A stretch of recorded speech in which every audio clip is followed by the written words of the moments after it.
de l'été, ça nous a énervé cette année avec Laurent Tessier. Bonjour Laurent. Bonjour à tous. Ça nous a énervé cette année quand, en mai dernier, le match de football entre Nantes et Toulouse avait été interrompu définitivement après l'envahissement du terrain. Oui, j'avais beaucoup de peine ce jour-là. Je suis né à Nantes. Le FC Nantes, c'est mon club, celui de mon enfance. Et oui, cela a été dur de le voir descendre en Ligue 2, mais ça ne valait pas toute cette violence vécue le soir du dimanche 17 mai. À la 22e minute, la pelouse de la Beaujoire avait été envahie par des individus cagoulés venus de la tribune Loire, celle derrière un but, celle des ultras, une scène de chaos.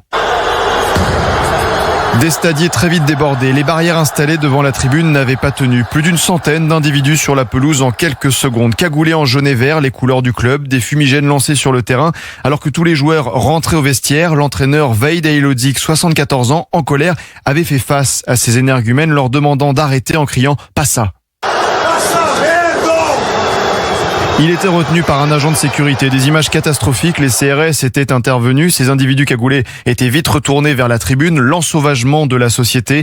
Des jets de gobelets, de sièges, de sortes de billes balancées sur les forces de l'ordre pour les blesser. Un face-à-face entre CRS et des délinquants qui n'avaient rien à faire dans un stade. On en était là pour un match de football.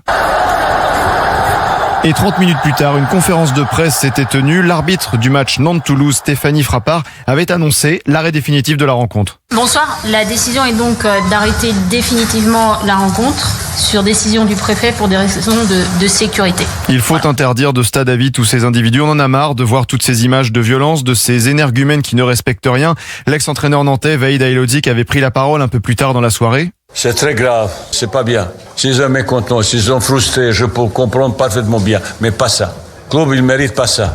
J'aurais aimé aller vers les supporters pour dire stop, stop, stop. Malheureusement, ils ont préparé ça. Oh, c'est triste. C'est la honte, c'est la tristesse. Oui, la honte de repenser à ce qui s'était passé en mai dernier, mais la soirée ne s'était pas terminée là. Après Nantes, la pelouse du club de Nice avait été aussi envahie quelques minutes à la fin du match. Là aussi, plus d'une centaine d'individus, des sauvages, prêts à en découdre, qui avaient foncé vers les vestiaires, des fumigènes envoyés vers la tribune présidentielle, des dégradations d'écrans publicitaires, même chaos, les CRS étaient intervenus sur la pelouse. Alors la dissolution de tous ces groupes ultras doit encore se poser. Comment peut-on aller voir un match avec ses enfants, l'esprit tranquille, ras-le-bol de cette violence dans les stades et en dehors, lors des matchs de football ?